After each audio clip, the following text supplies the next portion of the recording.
হানজালা পাগল ছিল নবীর প্রেমে জীবন দিল। হানজালা পাগল ছিল নবীর প্রেমে জীবন দিল। আরে গোসল করাইল তারে ফেরেশতার দলে। আরে গোসল করাইল তারে ফেরেশতার দলে। নবীর প্রেমের পাগল যারা প্রেম খেলা খেলে।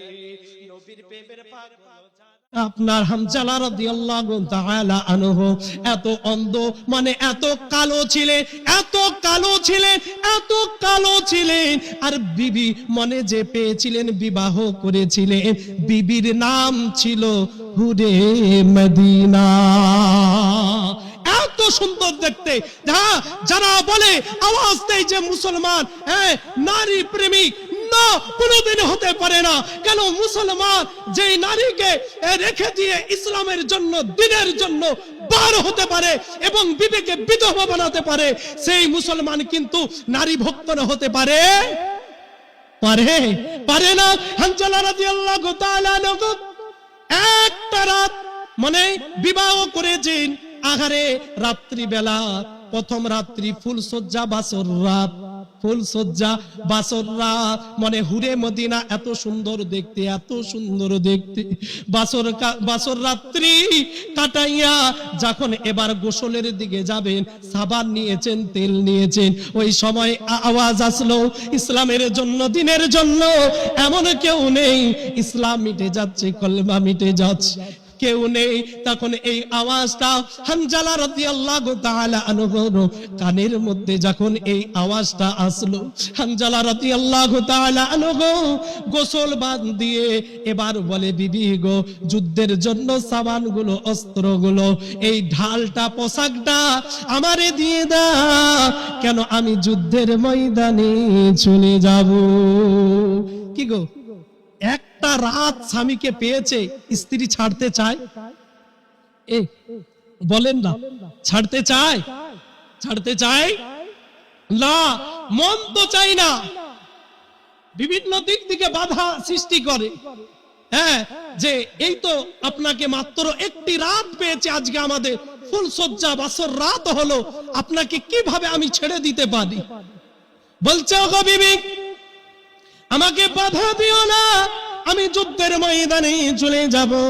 বিবি তখন বলে, ওগো আমার স্বামী গো, আমি তো শুনেছি যে যারা ইসলামের জন্য, দ্বীনের জন্য শহীদ হয়ে যায়, তাদেরকে বিনা গোসলে দাফন করা হয়, বিনা গোসলে দাফন করা হয়। তো আপনি কমপক্ষে আপনার নাপাকি শরীরটা, আপনার উপরে গোসল ফরজ হয়ে গেছে, আপনি গোসল ছাড়াই আপনি যুদ্ধের মধ্যে যান, আপনাকে বাধা দেব না। তখন হানজালা রাদিয়াল্লাহু তাআলা আনহু বলেছিলেন, ওরে বিবি, আমার মনের দাড়ি পাল্লা দে, আমি ওজন করে দেখলাম, আমাকে এইভাবে কথা বলিস না, আমার মনের দাড়ি পাল্লাতে আমি ওজন করে দেখলাম, বিবি রে, তোর মহব্বতের থেকে আমার নবীর মহব্বতের পাল্লা ভারী হয়ে গেছে, আমার নবীর পাল্লা ভারী হয়ে গেছে। হানজালা রাদিয়াল্লাহু তাআলা আনহু যুদ্ধের পোশাকগুলো নিয়ে, ঢাল নিয়ে, পোশাক নিয়ে যুদ্ধের মধ্যে চলে গেলে, যুদ্ধের মধ্যে কয়েকজন কাফেরকে দুনিয়া ছাড়া করে দিলেন। তারপরে আওয়াজ আসলো, হানজালা নাই, হানজালা নাই, হানজালা শহীদ হয়ে গেছে, হানজালা শহীদ হয়ে গেছে। এই আওয়াজটা যখন নবী সাল্লাল্লাহু আলাইহি ওয়াসাল্লামের কানে যখন এই আওয়াজটা যখন আসলো, কেন হানজালা রাদিয়াল্লাহু তাআলা আনহু ছিলেন আমার নবীর চাচা। কে ছিলেন? আমার নবীর চাচা ছিলেন।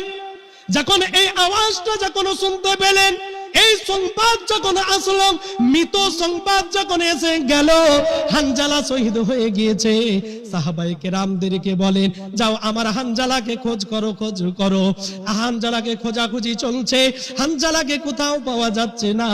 আল্লাহ পাক জিবরাইল আলাইহিস সালামকে পাঠাইয়া দিলেন, ওরে আমার জিবরাইল, যাও হানজালার খবরটা বলে দাও। জিবরাইল আলাইহিস সালাম এসে বললেন, ইয়া রাসূলুল্লাহ, ইয়া হাবিবাল্লাহ, হুজুর হানজালার ব্যাপারে আপনি তো জানেন নাই, হানজালা অপবিত্র অবস্থায় ছিল, যার উপরে মনে গোসল ফরজ ছিল। আল্লাহ পাক এই হানজালার এই শহীদটাকে এমন কবুল করেছেন, এমন কবুল করেছেন, আল্লাহর কাছে এতটাই গ্রহণযোগ্য হয়েছে, আল্লাহ পাকের মনোনীত হয়েছে। তাই হানজালের যে গোসলের প্রয়োজন ছিল, তাকে দুনিয়ার পানিতে নয়, আল্লাহ পাক তারে জান্নাতের পানিতে গোসল দিচ্ছে। হানজালা পাগল ছিল, নবীর প্রেমে জীবন দিল। হানজালা পাগল ছিল, নবীর প্রেমে জীবন দিল। আরে গোসল করাইল তারে ফেরেশতার জালে, আরে গোসল করাইল তারে ফেরেশতার জালে। নবীর প্রেমের পাগল যারা প্রেম খেলা খেলে, নবীর প্রেমের পাগল যারা প্রেম খেলা খেলে। পাগল ছিল আবু বকর, প্রেম দরিয়ায় দিল সাঁতার। পাগল ছিল আবু বকর, প্রেম দরিয়ায় দিল সাঁতার। হাসর মিজান পারি দিবে সেই প্রেমের বলে, নবীর প্রেমের পাগল যারা প্রেম খেলা খেলে। কলা ঠিক কিনা?